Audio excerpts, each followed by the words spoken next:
Hey Gearheads, and welcome to Garage Talk, a discussion about all things automotive. I'm Cory. And I'm Matt.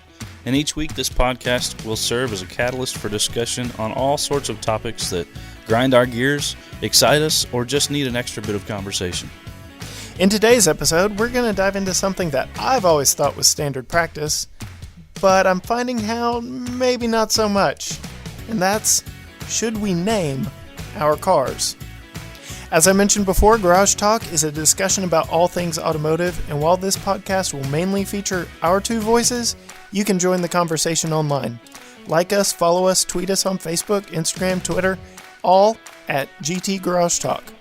You can email us your thoughts and opinions at gtgaragetalk@gmail.com or visit our website, gtgaragetalk.com, for more information and to voice your opinions. We'd love to hear from you. Hey, Matt, you know what? Last week, we shared with all our listeners our car history. Everyone knows every car I've ever owned, good, bad, and the ugly. But do you name your vehicles? Do I name my vehicles? And just for a bit of clarification, like my 71 Volkswagen Beetle, right? Or Super Beetle. Right. That's what the manufacturer called it. Right. We're talking about like a given name, like it is a person, it is a member of your family. A member of the family, yes. like naming your dog, yes, right? The personality of the vehicle comes out. Right. And I can tell you that I have named one vehicle. One? From my recollection. Okay, so knowing what I know about your car history, let's see if I... it's got to be the Beetle, right? It's got to be. It was definitely the Beetle.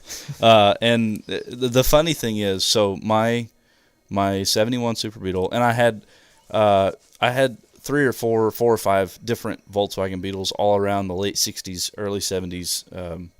Man, you're time old. Frame. No, the cars were that old. Okay. Yeah, no. Now I follow. So, but that first one, that 71 Super Beetle, bright orange was what we ended up painting it. Mm-hmm. And I approve of the color choice. It was beautiful. I was leaning towards purple at first, which I think would have done okay on that car.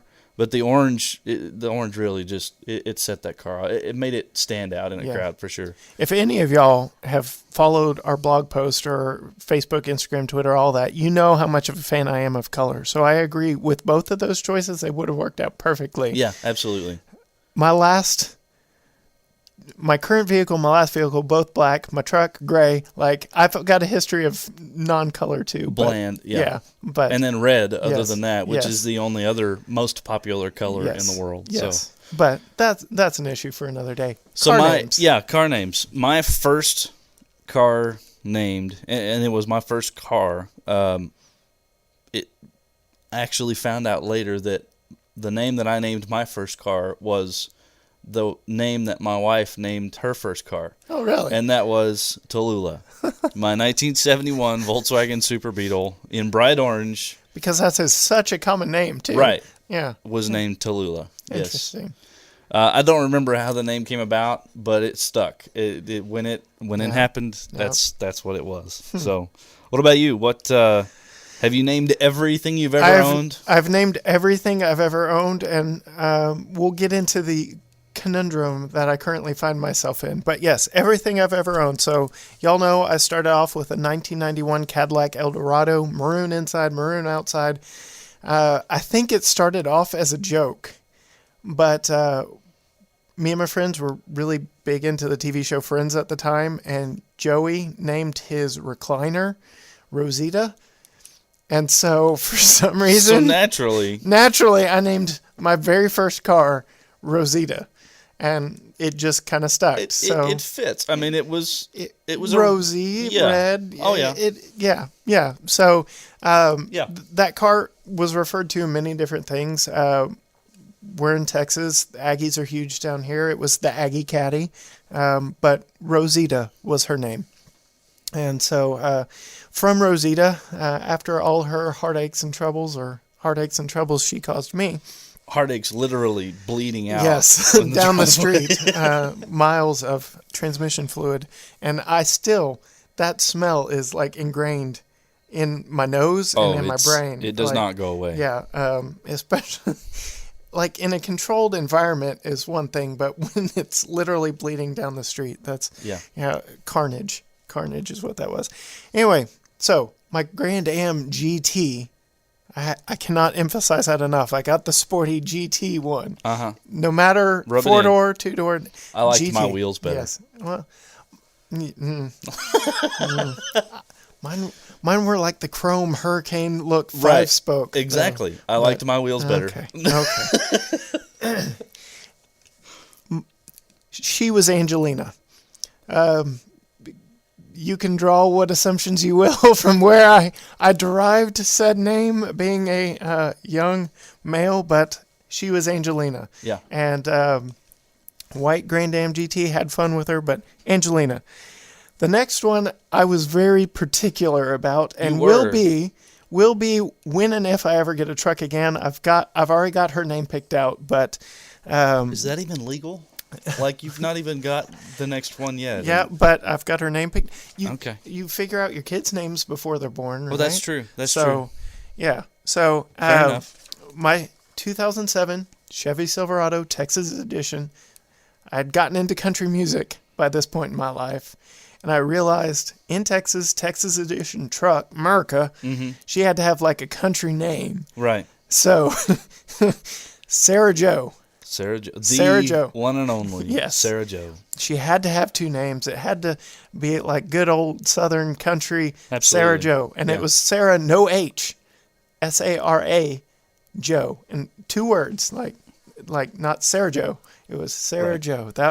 I loved her. And I gave her the most bling out of any of my vehicles. Oh, she was a beautiful truck. Yeah. And I had the most expendable income at the time too. So but I took care of Sarah, and she took care of me. Absolutely. And we had some good adventures together, and I'm sure we will dive into those in the near future. But after Sarah Jo, traded her in for fuel efficient, and like I said, she was a maroon-ish red. Kind of like she was fuel efficient-ish. Yes. But my 2011 Equinox was scarlet, and very similar way in which I derived that name. It was red car. Yeah. And the Avengers might have had something to do with maybe. that. It's a very good possibility. Yeah. But yes, so Scarlet after that. And so this one tops the cake with you getting on to me for picking out names before I even had the vehicle. I knew what I was going to name my Camaro from the time, and it's probably why it's such a corny name, but from the time I was 10 years old. So 10-year-old me picked out 25-year-old me's Camaro's car name, and it's Cameron. It was Camaro with an N on the end. And found out from some friends who commented on the fact that I put that out there on social media that apparently it's very close to the word for shrimp in Spanish or something. Interesting. Yeah, but my most creative name ever there, though, Cameron. Yeah. So in the same way that young girls grow up dreaming about their wedding and planning out every detail. Yes. Cory at age 10 was planning the name of my future car. Future car. Yes. I even bought a keychain, a Camaro branded keychain. I honestly don't know what happened to it because I never used it. I was saving it. You were saving it for when that car. I got my first Camaro, which I didn't know like if my first Camaro was going to be new, used, at what point in my life I was going to get. You just knew you were getting one. Yes, it was going to happen. Yeah. And I even believe that I was drooling over 91 and 92 specifically year model Camaro Z28s because they had like the raised wing in the back and ground effects. And still had the rectangle headlights too, right? I mean, the car was a rectangle, but well, yes, still had the rectangle headlights. It was before they went to the 4th gen body style, so the last 2 years of that like 80s blocky American. The mullet car. Yeah, yes. That's where Camaro's earned that reputation. Yeah. But yeah, I don't ever know what happened to that keychain. I never used it. I had several other keychains that I did use when I did drive my Camaro, so that one's interesting. But that was Cameron. And then last but not least, my current vehicle. So I mentioned in the last episode, go to a lot of Texas Rangers games, big Texas baseball fan. That's both sports teams. We can get into that discussion in a later date. It's a car show, Cory. Given everything that's going on right now in the baseball world. It's just a car show. But yes, well, I had to bring it up as to why this car is named what it is. Okay, all right. And so my Cruise is named Nellie. So she's Nellie Cruz. Is that right? Yes. And it's still a she. It's still a she, yes, Right. because in my world, and I've had many an argument about this, and I'd actually like to get your opinions on it. All cars are female. Okay. All cars, like that's a fact. My wife disagrees vehemently with me on that fact, but all cars are female. Well, and I would agree with you to an extent, because and my cousin has named a couple of her vehicles, and I'm around people who have named different rigs of theirs. So I'm not dead set on it having to be a female.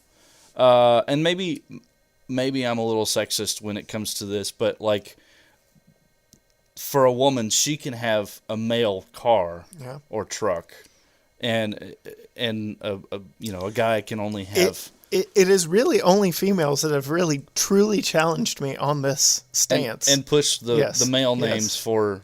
Yeah. That's interesting. That I would be. You do know the name of the Mustang that you owned, though, right? It was named Charlie. Charlie. And I don't know if that was female Charlie or male Charlie, but yes, that is actually something interesting. So 2 cars. Yes, you've had 2 cars. Well, and I will confess, you did not name that one. I believe it. I did not name that one. Yeah. But I have a dream for my current vehicle. Yeah. We're talking the F-150. The F-150 with the troublesome engine. Yes, which dream step 1 in that dream is to get rid of that terrible modular replace engine. It with an LS1. Yeah, or any of the LS something variants. Different Yes. than the 3-valve 5.4. I have vowed that if something ever happens to that engine, and not for a lack of trying, hoping that something happens to that engine, that there will never be another modular engine under the hood of that truck. So, if I end up selling it and get tired of it at some point, it'll be somebody else's problem. But that truck, I have big aspirations, big dreams for that truck, and so my reservation at this point, because it's not quite what I want it to be. I've done a few mild things to it, leveling kit, bigger wheels, or bigger tires rather, change the wheels. But you're afraid to name her until you really figure out that personality. Until she has stepped in, and see, this would potentially go against your argument of male cars versus female cars. Yeah. With a last name like Thorson, and this is going to be as corny as it sounds. Oh boy. With a last name like Thorson. Oh. No. I would very much like to name this truck Mjolnir. So the Avengers haven't only had an impact on my car names. Right. Okay. Yeah. Nice. And the reason behind that, and the next F-150 that I build, which will be a little more extreme than this one, would be called Stormbreaker. Following in suit with, because I believe automobiles are as much a part of our family as they are a tool. Yeah. Right? Yeah. It is what we use on a daily basis to get from here to there, to go play in the mud, to go roast tires off of. Which I haven't done either of those things in far too long. Forever. Yeah. I drove my truck here today to the studio with mud all over both sides of it. If I did that in the Cruise, it would not end well for Probably me not. or anyone else, and I'd be calling you to bail me out. Yeah. So I did mention I've got the name picked out for my next Silverado. Right. And I specifically at Silverado, if it's any other truck, which I've got my eyes on a few, I'm sure my wife is somewhere rolling her eyes right now, but My next Silverado will be named Cheyenne. It's a beautiful name. It's what Chevy used to name. It was a trim on the Chevy pickup truck in the 70s. And come to find out, I'm not alone in this because I've been on Amazon. I've already put it on my shopping list. I'm going to replace the Silverado badges with Cheyenne badges. And she will be Cheyenne. But of course she will. That's in the future. So we all have dreams, right? Oh, yeah, absolutely. Maybe another 1.4 turbo engine in the future, right? No. Okay. No. All right.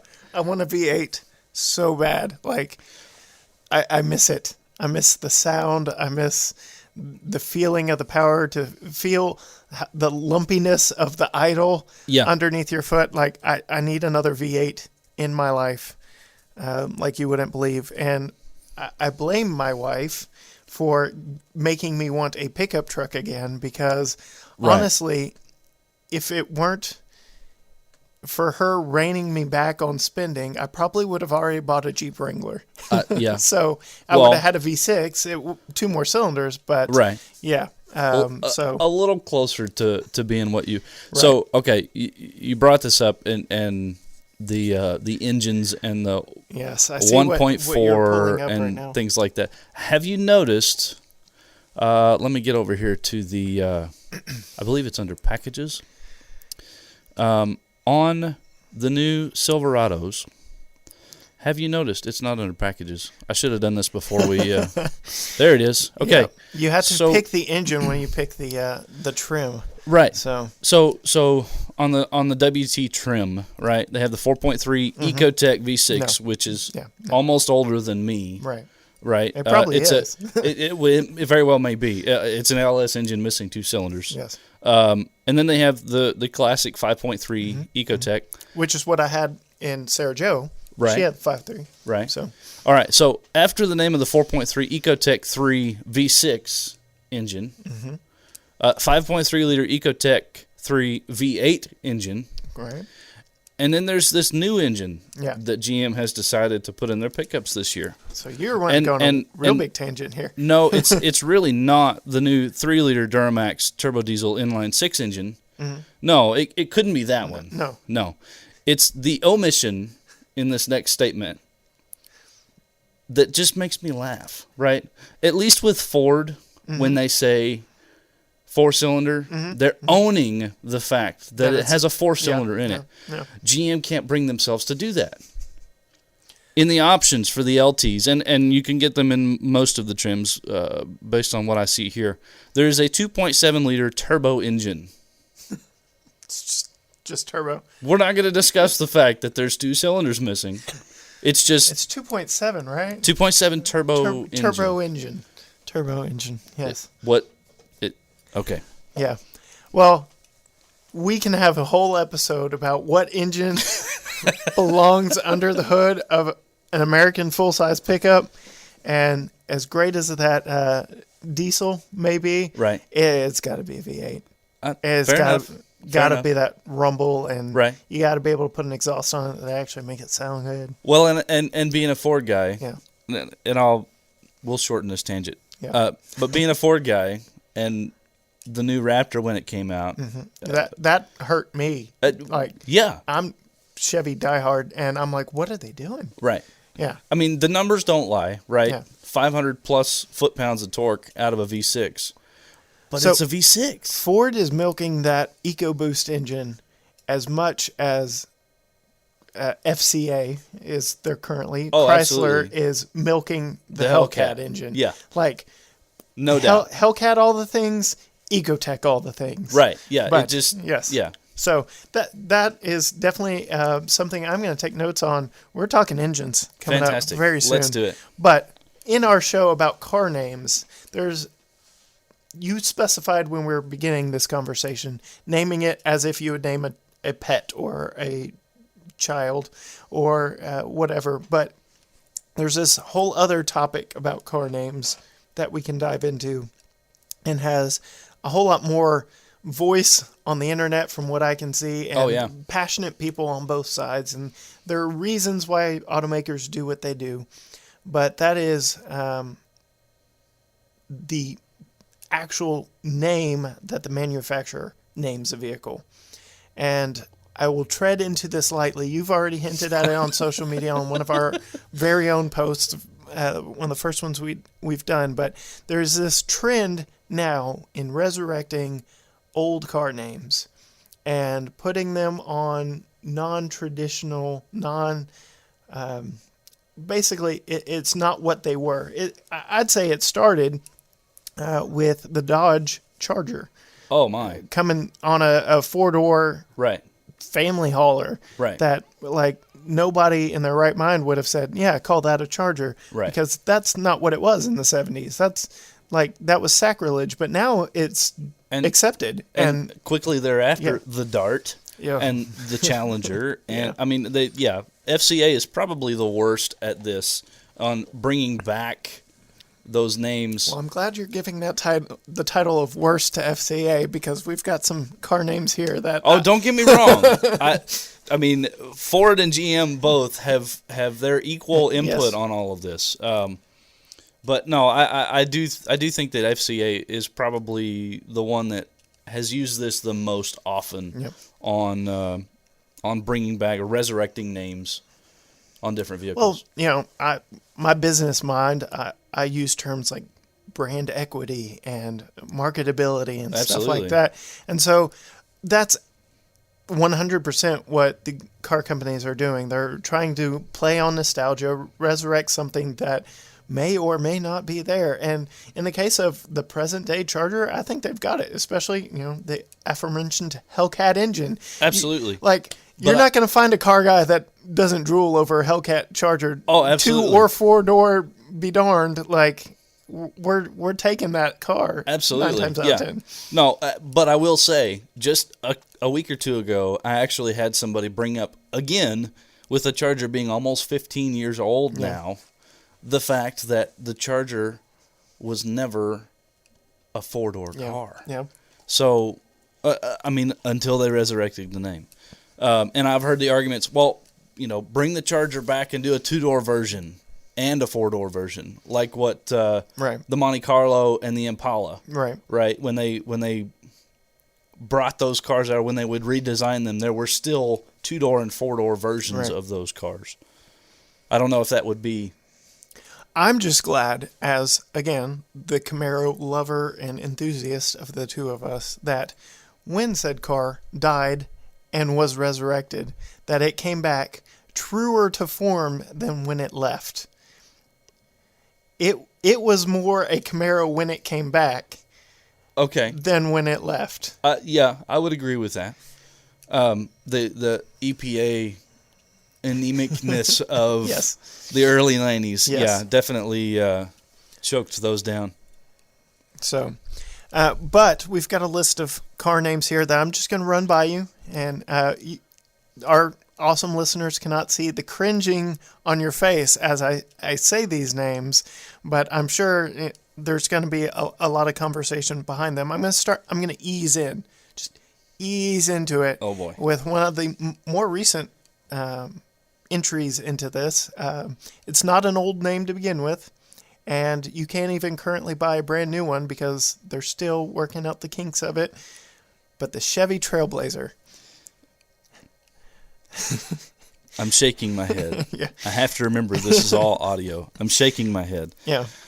There's a Trailblazer in your family's history. There is. Yeah, my dad had a Trailblazer, but I think there's a big distinction between a Trailblazer and a Blazer, right? When I think Blazer, I think 1970s K5. Oh my gosh, yes. Full size frame body vehicle, on frame, right? Big Solid V8. axles, big V8, all the wonderful America feels, right? That's actually the next thing on my list is Chevy Blazer. Yeah. Well, and see, we can dive into both of them. When they came out with the Trailblazer, the Blazer itself got smaller as time went on. Yes. The 90s was not kind. It was not kind at all. Actually, and that brings to mind the fact that there were actually 2 Blazers in my family. Yeah. One was a 94 S10 Blazer, 2-door, two-tone blue, beautiful little. It had the terrible 2.7 V6 from the end, and it was an automatic. So it was all the wrong thing. So, but it was a fun little truck. But again, it was body on chassis construction. There was still some roots there to the Blazer name. Yeah, very truckish. But what we have now is very much not a truck by any means. No. If you were to take it off-road, it would be about as devastating as me taking my Chevy Cruze. Just about, yeah. It's got maybe a couple more inches of ground clearance just because it's a lifted CUV, right, if you want to call it that, crossover. Oh, yeah. I don't even think I could call it a sport utility vehicle. It's sporty-ish. I mean, everybody talks about how it looks like a Camaro if it were an SUV, so it is. Oh, I hadn't heard that argument. It is sporty. That's terrible. Oh my goodness, that's terrible. So you don't like it regardless of the name? I don't. Well, and I'm sure we'll have a future episode on SUVs and CUVs. We absolutely and will. That whole segment of what the auto manufacturers are doing moving forward. But to put the biggest argument that I have, or the biggest complaint that I have against using the Blazer name on that vehicle, is that it does not carry over any of the nostalgia. You are 100% from the Blazer of what it was. Right. Now it's a grocery getting, like, 4-cylinder powered leftover. It's beautiful. You get a V6 in the top trims. If you get the RS, a sporty, Rally Sport. Right. It comes with a V6. Yeah, Rally Sport. What's the Rally Sport badge come on also? Like everything, Chevy Cruze. Right. I mean, you could get it on lots of things. All the cars, right? Yeah. Which further solidifies my opinion that it should not be called a Blazer. I agree with you that it should not be called a Blazer, but I could see myself purchasing that vehicle for what it is. But yes, I agree wholeheartedly. Me and a mutual friend of ours were actually dreaming of buying a K5 Blazer and fixing it up, and it was going to be completely covered in rhino lining so you could hose it down and just be done with it. Absolutely. So yes, K5 Blazer all the way. When I found out GM was resurrecting the name on what we got, I was vastly disappointed. Will it stop me from ever buying one? No, but the price tag might. Yeah, the price point is kind of rough. And we're definitely going to have to dive into car prices and how insane they have gotten. And like I said, my last 4 vehicles have all been brand new. It's this nasty habit I got into, but that Jeep has kind of swayed me away. Yeah. The deal I found on that. So, car names, yes. We've got a few others that I've jotted down here that probably have a better history connotation going with them that I don't think you would disagree with quite as much. Okay. Lincoln Aviator. Okay. What are your thoughts on, again, not a relatively long name in the grand scheme of things. It was a rebadged Ford Explorer back in the days when Ford Explorers were body-on-frame SUVs, and True. Now they're both not. And what are your thoughts on the Aviator name to go with Big Brother Navigator? I don't have so much of a problem with that one, purely from the nostalgia standpoint. I'm sure on your list somewhere is the Bronco. Yes, that's my next one. So go ahead and jump right in. We could probably spend 3 or 4 episodes talking about the Bronco and how right Ford has gotten in a Ford branded hoodie. Absolutely, how right Ford. We haven't seen it yet. We actually don't know yet. All we know is rumors. How right we hope that Ford is getting this. Yes. Compared to the cop-outs from GM. FCA has had the Wrangler for decades. Yes. And it is a proper off-road vehicle. That's what it's designed to do. It's unapologetic about what it is, who it is, and they have carried that nostalgia through for decades, right? There has been this talk about going to an independent suspension on the Wrangler, I think you ruin it. Oh my gosh, that would be the death of the Wrangler. Because yes, probably close to 80% of the Wranglers that are on the road, 95. You've got that very passionate group. But they only ever stay on the road, and probably most of those never see the 4-wheel drive ever engaged. Right. But without that a is doubt, a brand that has such a loyal following, and we will get into car followings and car fandoms in a future episode. But the Wrangler is so iconic, and to your point about Ford bringing back this Bronco name, there is so much riding on that name. Oh my goodness. They saw what Chevy did with the Blazer and said, yeah, not us. Yeah. Now, I don't know timelines of when Chevy said we're sticking a Blazer name on this CUV versus Ford saying we're bringing back the Bronco. I don't know all that. It was a mistake for GM regardless of when they decided to do it. But that's true. But it'll be very interesting to see what we finally get when everything is lifted off and we get to see the actual Ford Bronco. I'm terribly hopeful.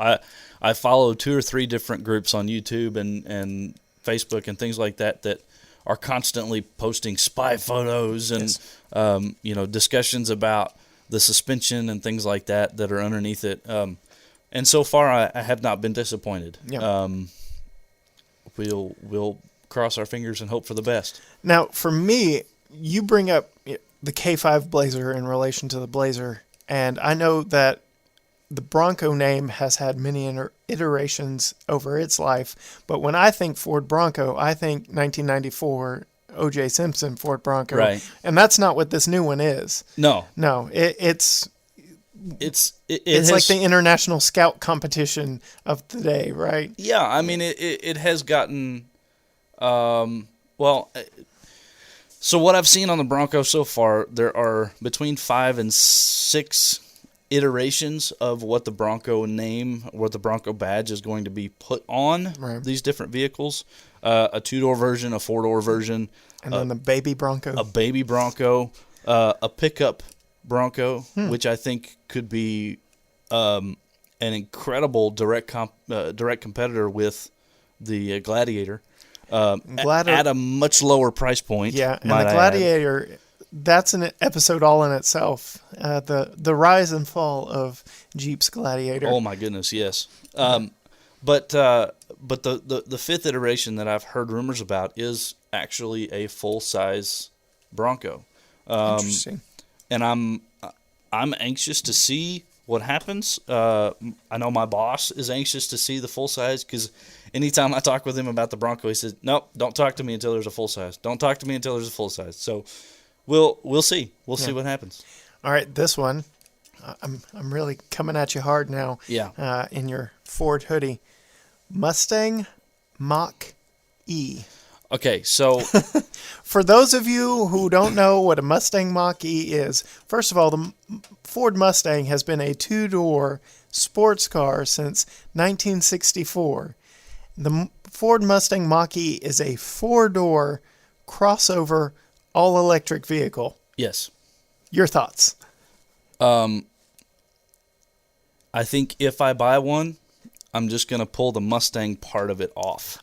Why not just call it the Mach-E? Well, why throw the Mustang into this? Because that Ford has gotten nothing but flack. Oh yeah, since absolutely. Revealing the name of this vehicle. Absolutely, and here again, I've watched plenty of videos about the Mach-E.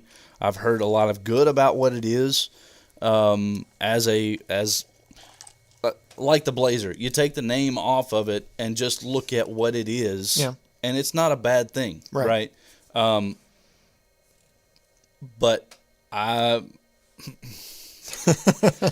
this Mustang part of it, I understand to an extent why Ford decided to do it. It's all about that brand equity. It's all about the brand equity. But how badly are they going to hurt themselves by branding something like that, by branding an SUV a Mustang? Because when this originally came out, or when the discussion began about an all-electric Mustang, I was thinking, awesome. Yeah. Right? This is going to be... What you can accomplish with electric is amazing. It's incredible. So I'm thinking, okay, all right, so we're going to have a Tesla-ish, low-mounted battery. So we've got super low center of gravity. It'll be rear-wheel drive. Maybe they'll throw an all-wheel drive option in there, right? It wouldn't have to be anything crazy. 300, 400 horsepower, right? Oh, yeah. Just nothing to sneeze at. Nothing crazy. So, but to do something simple like that, and still leave it in a Mustang body, yeah, a Mustang platform, I would have been much more okay with that. Yeah. Right. When the 2.4, 2.7 EcoBoost 4-cylinder was originally put in the Mustang, sacrilege. There were all kinds of issues raised, all kinds of fandom, pandemonium about how dare you put a 4-cylinder. You had Camaro guys like me over here laughing. Right, absolutely. Then Chevy went and did the same thing. So, but Chevy cops out and won't even put on their website that it's actually a 4-cylinder, right? So branding, marketing, it's all in marketing. It's a cop out. So I was kind of okay with it because it makes the car, the 4-cylinder, makes the car a little more universally accepted, right? The Europeans prefer the turbo 4-cylinders. There's a lot of turbo 4-cylinders coming out of the East. European civility finding its way into American muscle. Exactly. And so to an extent, I was okay with it. And they're still offering a monster of the 302 variant, right? And several variants of that engine since. But this is a step too far, maybe. Yeah. For the Mustang brand. I wonder if they aren't going to realize the error of their ways before they actually roll them into production and just, like you said, drop the Mustang part and call it the Mustang off. Call it the Mach-E. Yeah. My dad and I have had the same argument. I was sharing a video with him about it, and he said, "What? Why would you?" No, I mean, because they don't share anything in common except the Mustang logo. Except the Mustang.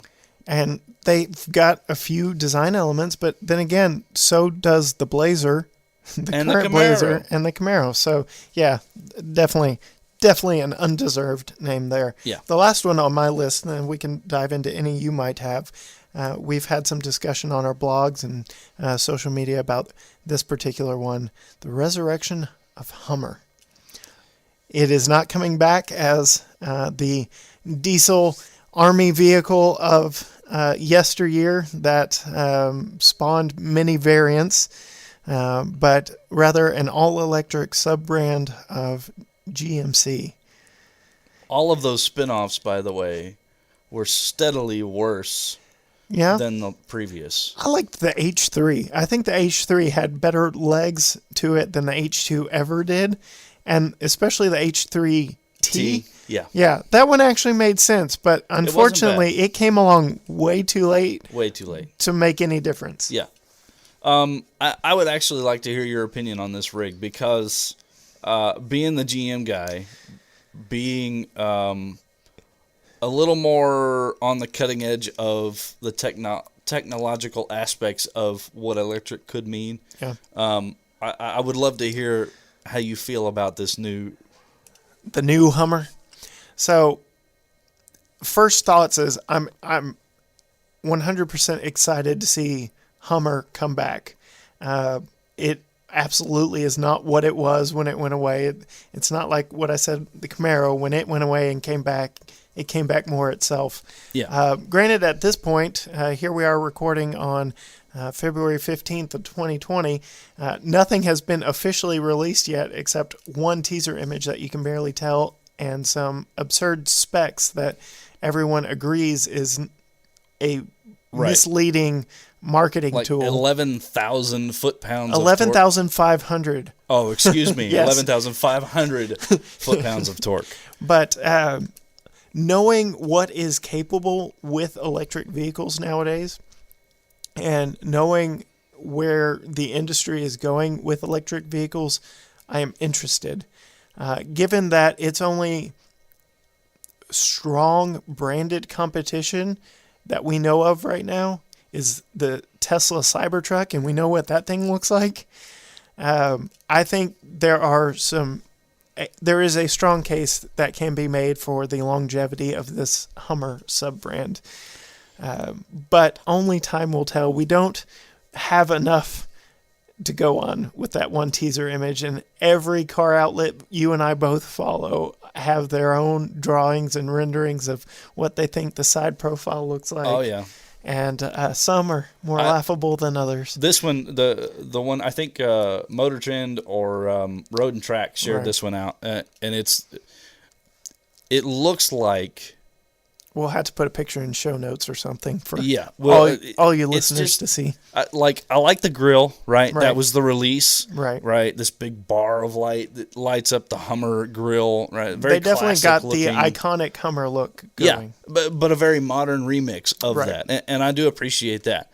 But then they slapped that on the front of this just a regular GMC 2500 Sierra. Yeah, it's pitiful. And then they put the 20-year-old chrome Hummer wheels on this thing too. From the H2. Oh my goodness. We can only pray that is not what the General has in store for us. We will just have to wait and see. But do you have any car names, retro nostalgia come back at us to throw my way?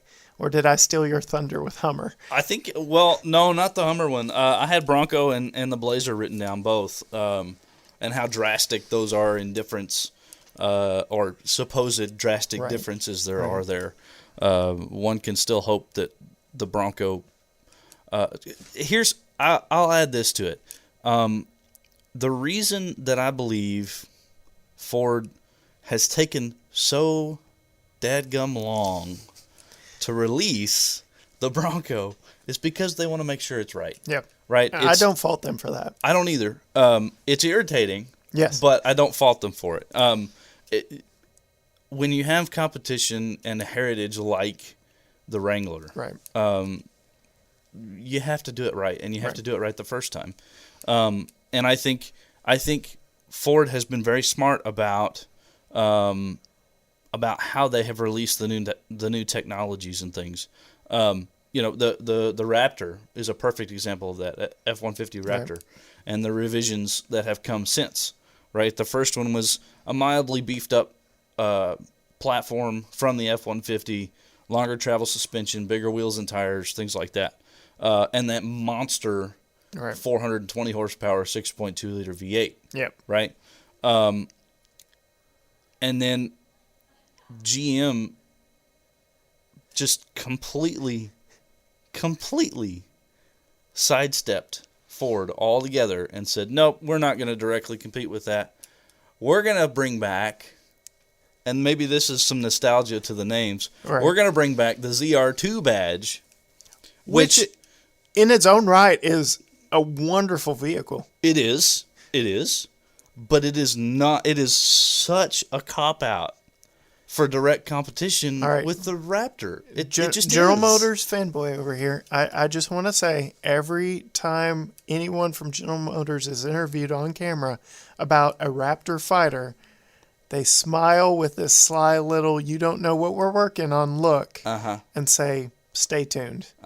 So I am holding out hope. I laugh at every video and review that call the Silverado Trail Boss a Raptor fighter. It's not. It's a Rebel fighter. That's right. And the Rebel is not a Raptor fighter either. Like it's in between just a Z71 package and something crazy. Like that is not what the Trail Boss is. Again, it's marketing. And there's been aftermarket variants of both the Ram 1500 and the Silverado 1500. And I would take. I don't know that I'd buy. I'd take one of those in a heartbeat. The Reaper, is probably a little more extreme in that, and then the Ram Runner, which is FCA's supposed competition. Well, the T-Rex.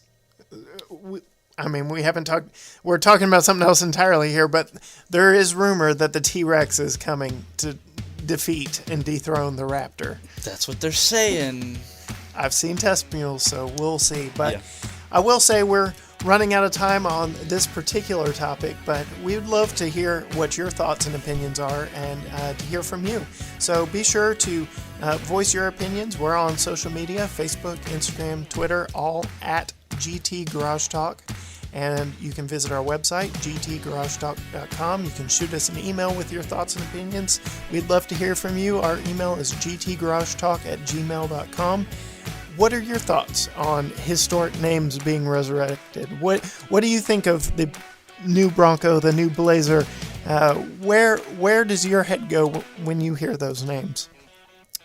Also, we just want to throw a quick shout out to next week's episode. Be sure to tune in on Friday. We will be discussing all our favorite and maybe least favorite trends that have seeped into the automotive world as of recently. So be sure and check out next week's episode. But until then, bye.